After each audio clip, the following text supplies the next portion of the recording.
అండి చూసుకున్నట్లయితే ఒక సంవత్సర పరిపాలనలో ఎక్కువ శాతం అమరావతి పోలవరం ఫోకస్ అయితే కనుక రేపు ఎలా ఉంటుంది రాష్ట్రము? ఒక పక్క సంక్షేమం అభివృద్ధి కదా, ఎలా అనిపిస్తుంది? నేను అనేది ఏంటంటే మీరు అధికారం ఏం చెప్పి వచ్చారు? మీరు వచ్చింది అధికారం ఏం చెప్పి వచ్చారు? సంక్షేమం ఇస్తామనే కదా వచ్చింది.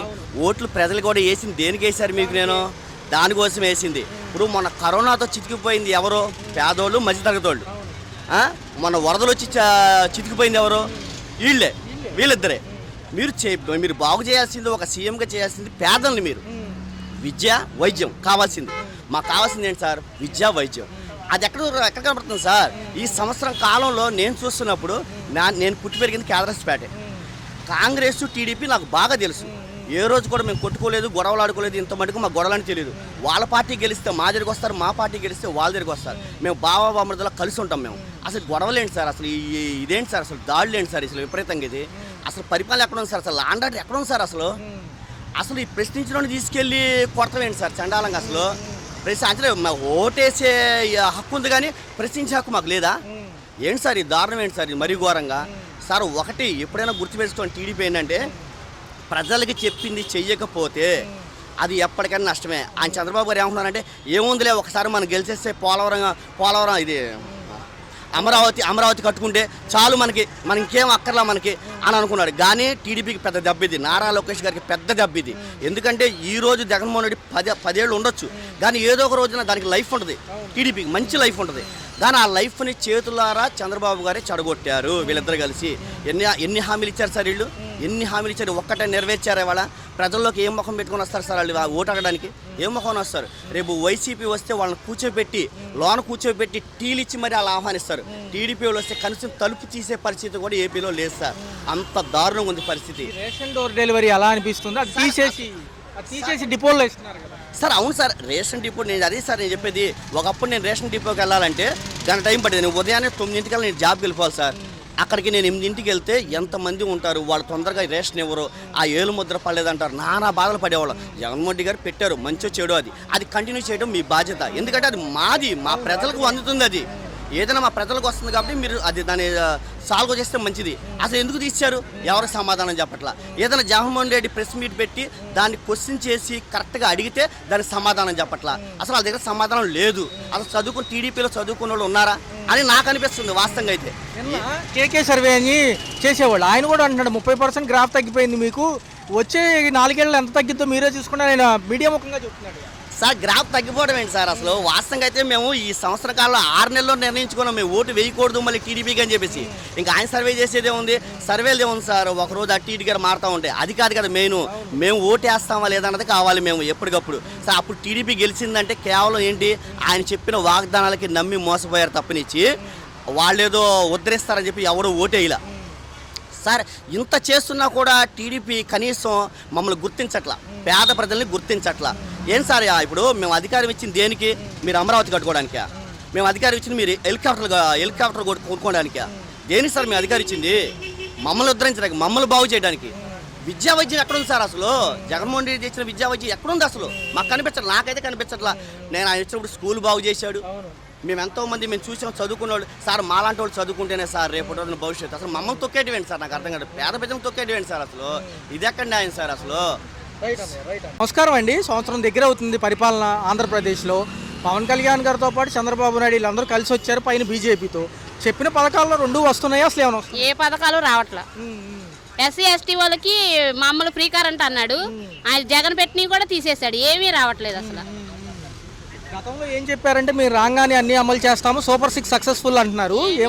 ఏమి అమలు చేయట్లేదు. గ్యాస్ బండ్ల అమౌంట్లు కూడా పడట్లేదు చాలా మందికి. ఫ్రీ గ్యాస్ బండ్లు అన్నారు, సంవత్సరానికి 3 అన్నారు, ఒకటి కూడా అసలు డబ్బులు ఎప్పుడు సరిగా పడలేదు. ఈ రేషన్ డెలివరీ మళ్ళీ ఇబ్బందిగా మారింది కదా డిపోల్లో? ఇబ్బందిగా మారింది అసలు. డిపోలకి వెళ్ళి నుంచోవటం, తీసుకోవటం, తర్వాత సరుకులన్నీ ఇవ్వట్లా. కందిపప్పు ఆపేశారు. ఆయన ఆపేశాడంటే ఈయన కూడా మళ్ళీ ఆపేశాడు. 2 నెలలు ఇచ్చి సరుకులు ఏమీ లేవు.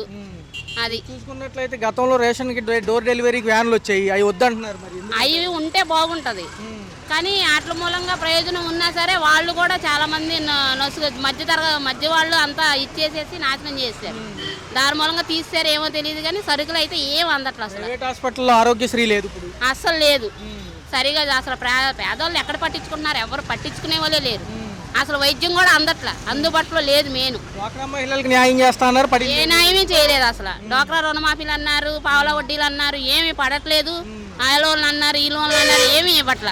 తల్లికి వందనం ఏమైపోయింది, జూన్ 12కి ఇస్తానంటున్నారు కానీ అంటున్నారు కానీ అవి వచ్చేదాకా వచ్చాయి అనుకోవడానికి లేదు. 40 సంవత్సరాల డబ్బులు అన్నారు, 40 సంవత్సరాల డబ్బులు అసలు తీస్తారేమో మరి. అవి పడను కూడా పడట్లా. చాలా మంది ముసలోళ్ళు అందుకోట్లా. మెయిన్ ఇప్పుడు లేనిపోని అన్ని పెట్టారు పింఛన్లకు కూడా, అవి కూడా డబ్బులు సరిగా అందట్లా. ముసలోళ్ళు తిప్పుతున్నారు. ఇప్పుడు ఇంటింటికి వచ్చి ఇచ్చేవాళ్ళు ఇప్పుడు వాళ్ళే అక్కడ సచివాలయాలకు వచ్చి తీసుకోమంటున్నారు. కళ్ళు పడలేదు, ఏళ్ళు పడలేదు అని చెప్పి నానా ఇబ్బంది ముసలోళ్ళు పెడుతున్నారు. హలో డాక్టర్ ఉండేది అది లేదు కదా, ఏది లేదండి. ఇవన్నీ నిర్వీర్యం అయిపోయినాయి. మరి ఈయనేమో సభలు పెట్టి జగన్ తిడుతున్నారు. ఎందుకని జగన్ తిట్టడం అనే కాదు, ఏ ప్రభుత్వమైనా ముందు సక్రమంగా వర్క్ చేయాలి కదా. ప్రజల మీద ముందు సానుభూతి చూపించాలి కదా. ప్రజలకు ఏమీ చేయకోకుండా చేసామని అన్ని ప్రభుత్వాలు చెప్పుకొని తిరగడమే సరిపోతుంది. కార్పొరేటర్లు కూడా సరిగా పనులు చేయట్లా. వీధుల్లో లైట్లు వెలిగినా చచ్చట్లా, జనాలు చచ్చిపోయినా కరెంట్లో షాక్ కొట్టి తెలియట్లా. అసలు ఎవరు పట్టించుకోవట్లా. ముందు కరెంట్ ఛార్జీలు బాగా పెరిగినాయి కదా. బాగా పెరిగాయండి. పేదవాళ్ళం కట్టలేకపోతున్నాం. 1500, 2000, 3000 వేసేస్తున్నారు. కొండ ప్రాంతం వాళ్ళకి కూడా వేసేస్తున్నారు. మహిళలు ఎక్కడికి వెళ్ళినా ఉచిత బస్సు ప్రయాణం అన్నారు, మళ్ళీ ఆగస్టుకి అంటున్నారు. నమ్మొచ్చా? అది అంతవరకు ఏ పథకమైనా అది నెరవేరేదాకా ఒక అంతే. అది మామూలులోకి రావాలి. రాకపోకుండా చేయకోకుండా వస్తుందని రోజులు గడుపుతున్నారు. పట్టాలు ఇచ్చారు, ఇల్లు లేవు, ఏమి లేవు.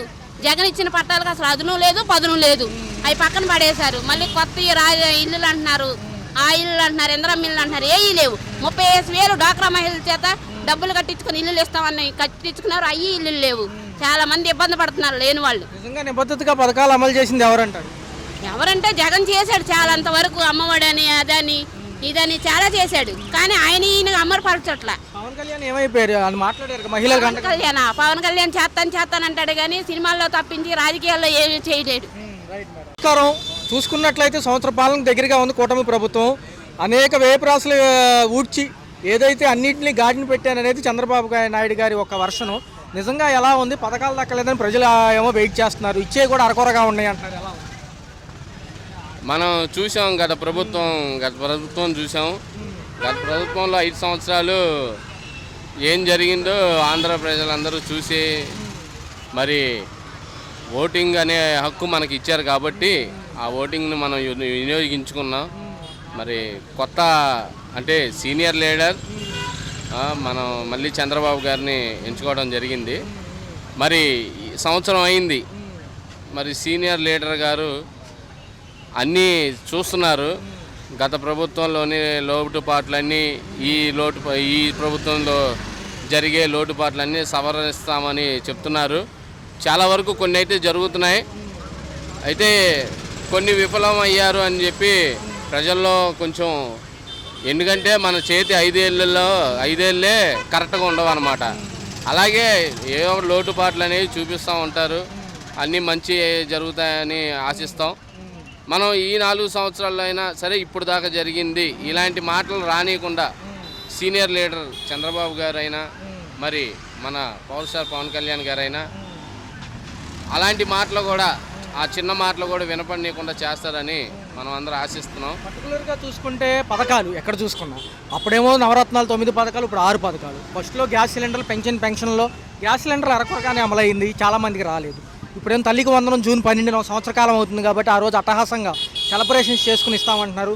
దాంతోపాటు ఒంటరి మహిళలకి వితంతు పెన్షన్లు కానివ్వండి, ఇటుపక్క చూసుకుంటేనే రైతులకు పెట్టుబడి సాయం పర్టికులర్గా చూసుకుంటే కేంద్రం ఇచ్చే డబ్బులతో కలిపి 3 దఫాలు అంటున్నారు. మళ్ళీ మహిళలకి సంబంధించి ఉచిత బస్సు ప్రయాణం ఆగస్టు 15కి అంటున్నారు. ఎలా చూడాలి ఇవన్నీ?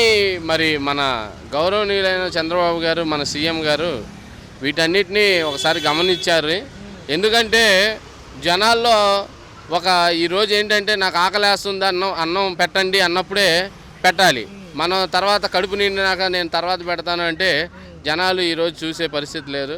కానీ మనం అందరం ఆశించేది ఏంటంటే ఇప్పుడు ప్రజలందరూ కోరుకునేది తెలుసు కదా, పథకాలు. ఆయన నవరత్నాలు అని 9 పథకాలు తెస్తే మన చంద్రబాబు గారు వాటిని కుదించే అన్నిటినీ కలిపి 6కి కుదించారు. ఈ 6 అయినా సరే జనాలు కావాలని కోరుకోవడం తప్పులేదు. వ్యవసాయదారులకి మంచి రేట్లు ఇవ్వాలని మనము కోరుకుంటాం, ఆశిస్తాం. చంద్రబాబు గారు ఇస్తారని నమ్ముతాం. ఒక పక్క చూస్తే జగన్మోహన్ రెడ్డి గారు ఈ సంవత్సర పాలనలో జరగలేదు, వెన్నుపోటు దినోత్సవాన్ని మనం కనెక్ట్ చేశారు. ఇటుపక్క వీళ్ళు చూసుకుంటే విమోచన దినోత్సవం రాక్షస పాలన నుంచి అని ఎవరైతే కూటమిలో భాగంగా ఉన్న జనసేన నేతలు కండక్ట్ చేశారు. ఎక్కడేమో మహానాడు సభలు కడపలో పెట్టారు, ఎలా అనిపిస్తుంది ఇవన్నీ? ఇవన్నీ జనాలు అందరినీ చూస్తూ ఉంటారండి. వాళ్ళు వెన్నుపోటుదారులు అని వాళ్ళు సంవత్సరం అయింది అని వాళ్ళు అనుకున్నా, వీళ్ళు గెలిచాము అని చెప్పి మేము మంచి పాలన ఇస్తున్నామని వీళ్ళు అనుకున్నా సరే, అట్ ద టైం ఈ రెండింటిని గమనించేది ప్రజలండి. ఈరోజు బాధపడుతున్నా, ఆనందంగా ఉన్నా, విచారించినా ఏదైనా సరే ప్రజలే ఉన్నారండి. ప్రజలు గట్టిగా గమనిస్తున్నారు. మనం పదవిలో ఉన్నాం కాబట్టి ఇంకా మంచి చేయాలని వాళ్ళు అనుకోవాలి. పదవిలో లేరు, మేము పదవిలో లేము, ఆ ఇల్లు ఏం చేశారు అన్న వాళ్ళని కూడా సమర్థించే పరిస్థితిలో లేరు జనాలు. అన్నీ గమనిస్తూ ఉండాలండి. వెయిట్ చూడాలి ఏం జరుగుతుంది అనేది. అయితే వెయిట్ అండ్ సీ. బట్ కానీ ఫ్యూచర్ 4 ఏళ్ళకి మటుకు మంచి రాజధాని కావాలని కోరుకుంటున్నాం. మంచి వ్యవసాయదారులకి మంచి డబ్బు అది పెట్టుబడులు కావాలని కోరుకుంటున్నాం. మన రాష్ట్రం జీడిపి రేట్లో ముందు ఉండాలని కోరుకుంటున్నామండి. అండి ప్రభుత్వ పనితీరులు ఎలా ఉన్నాయి? ఒక సంవత్సర పరిపాలన దగ్గరగా ఉన్నాము. ఒక పక్క మహానాడు సభలు జరుగుతున్నాయి, ప్రతిపక్షాలు కూడా ఏవైతే ఉన్నాయో వెన్నుపోటు దినోత్సవం అని, తెనాలి పర్యటన అని ఇవి చేస్తున్నారు, ఎలా అనిపిస్తుంది? పరిపాలన ఉండాలి, అభివృద్ధి ఉండాలండి. పరిపాలన ఉండాలి, అభివృద్ధి ఉండాలి. పేదోడు బాగుపడాలి, ఉన్నవాడు నడవాలి. అది దాన్ని ప్రోత్సహించుకొని వెళ్ళాలి. అది అంతేగాని పరిపాలన చేస్తాము, ఇది పక్కన పడేస్తాము, లేకపోతే అదే చేస్తాం, ఇది పక్కన పడేస్తాం అని సరికాదు కదా. రెండు నడిపించుకుని వెళ్ళడం ధర్మం. అది ఏ రాజకీయ నాయకుడు అవని, ఏ ప్రభుత్వం అవని. అది మాకేమో అట్టహాసంగా మహానాడు సభలేమో కడపలో జరిగాయి, ఇటుపక్క వీళ్ళు కూడా ప్రజల్లోకి వచ్చి ఏవో అంశాలు నెరవేరుస్తలేదు, నెరవేరుస్తున్నారని వీళ్ళు. ప్రతి ఒక్కరు కూడా రాజకీయ నాయకులే కాదు, ఎవరు కూడా దానిలో ఉన్నప్పుడు ఎవరు కూడా అలాగే మాట్లాడతారు. ప్రతి ఒక్కటి కూడా నేనుంటే నేను అలాగే మాట్లాడతాను, మీరుంటే మీరు అలాగే. రాజకీయం అనేది పక్కన పెట్టిన ప్రతి దానికి అభివృద్ధి అనేది ప్రతి ఒక్కటి ఎవడు వచ్చినా చెయ్యాలి. అది లెక్క. టోటల్గా చూసుకుంటే సార్ ఈ 1 ఇయర్లో కరెంట్ ఛార్జీలు, నిత్యావసర సరుకుల ధరలు, రోడ్లు వ్యవస్థలు ఎలా ఉన్నాయి? అన్నీ మామూలండి, చెయ్యాలి. రోడ్లే కాదు, ఏదే కాదు, ప్రభుత్వం ఏ ప్రభుత్వమైనా చెయ్యాలి. అది టోటల్గా ఈ కేంద్రం మనకు గట్టి సపోర్ట్ ఉంది కాబట్టి అమరావతి పోలవరం పూర్తయి ఉద్యోగ కల్పనలో భాగంగా 4 ఏళ్లలో 20 లక్షలు చెప్పారు. సరే అన్ని అవ్వకపోయినా ముందంచుగా ఒక 10, 5 అన్న అవుతే యూత్లో కూడా కొంచెం పాజిటివ్నెస్ ఉంటుంది కదా. యూత్ అనేది 100కి 80% బయట తిరుగుతున్నారని. యూత్కి ఏం లేదు కదా అవకాశం. ఈ రాష్ట్రంలో ఏ ప్రభుత్వం వచ్చినా యూత్కి లేదు వచ్చేది. యూత్ ఎలాగా ఒక రౌడీజం లేకపోతే ఇంకోటి చేసుకునే తిరుగుతున్నారు తప్ప యూత్కి అవకాశం ఎక్కడ ఉంది? విలేజ్లో అంటే డిగ్రీలు, బీఈడి అన్నీ చేసి వాళ్ళు వ్యవసాయం పని లేకపోతే ఏదో ఇంకోటి దారి తీసుకోండి. ఎవరికి జాబులు లేవు. ఏ ప్రభుత్వం వచ్చినా ఎవరి దారి ఆడితే చూస్తున్నారు తప్ప ఈ రాష్ట్రంలో అభివృద్ధి అనేది లేకపోతే ఇంకో జాబ్ అనేది ఆడు ఎవడున్నాడు, ఎవడు లేడు, ఏంటి అనేది వాళ్ళకి ముందు వాళ్ళు పట్టించుకోవాలి. మెయిన్ అది లెక్క. ప్రభుత్వాలు వచ్చిన కాడి నుంచి వాళ్ళ మీద వీళ్ళ మీద వీళ్ళే సరిపోయి విమర్శన తప్ప ప్రభుత్వం రాష్ట్రానికి ఏం వెళ్తుంది? అసలు రాష్ట్రం అభివృద్ధి ఏమవుతుంది? ప్రతి ఒక్కటి ఎవడొచ్చినా సరే చెయ్యాలి. అది లెక్క. అంతేగాని మనకి ఏంటంటే ఏ ప్రభుత్వం వచ్చినా వాడికి దోసింది ఈడి దోసింది దోసుకొని జనాలు చేసేవాళ్ళు అంటే కాదు. ప్రతి ప్రభుత్వం తర్వాత ప్రభుత్వానికి ఏమో టార్గెట్ ఎక్కువ. ఎవడైనా సరే రాజకీయ నాయకుడు అనేవాడు వచ్చేవాడు ప్రభుత్వం అనేది వచ్చింది జనాలకి మేలు చేసామా ఏం చేసామని ఆలోచించాలి. అది మెయిన్. పాత ప్రభుత్వంలో 4 పథకాలు చెబితే మళ్ళీ పెంచి చెప్పడమేనండి. ఏ ప్రభుత్వంనండి మనకు కావాల్సిందంటే ఏ ప్రభుత్వం అనేది కాదు, ఎవడు వచ్చేది కాదు. మనం రాష్ట్రకి ఏ అభివృద్ధి చేసాము, జనాలకి ఏం మేలు చేసేది కావాలి. అది లెక్క. 12వ తారీఖు 3 పథకాలు అంటున్నారు. భారాలు పెరుగుతూనే ఉంటున్నాయి. ఇవన్నీ జనం మీదే కదా రేపు. భారం అనేది పెరుగుతుందంటే దాన్ని ఎలాగ యూజ్ చేయాలో ఏం చేయాలనేది వాళ్ళకి తెలుసు. తెలియకుండా ఉండదు. వాళ్ళు దేని మీద ఏదైతే ఇదైతే లేకపోతే ఏది రొటేషన్ అయితే వాళ్ళు తెలియకుండా ఎవరు చేయరు. అది ఉన్నది. సార్ నమస్కారం అండి. ఏమందితే మాకు ఇస్తారండి. అతను కూడా యాసంలో ఉన్నారు, అన్నీ చేసుకుంటూ వస్తున్నారు. రాష్ట్రంలో ఇప్పుడు తీసిన గొయ్యలు కప్పుకుంటూ వస్తున్నాడు కదా అతను. మనం ఆలోచించాలి. సమయం ఇచ్చినా తప్పలేదంటారా? టైం ఇవ్వాలండి. ఇప్పుడు పడిపోయి చేయాలంటే కొంచెం యాసనగా ఉంటుంది కదా. లేచి కూడా చదువుకుంటూ వస్తున్నారు కదా, అది చేస్తారు అంతే. అంతే.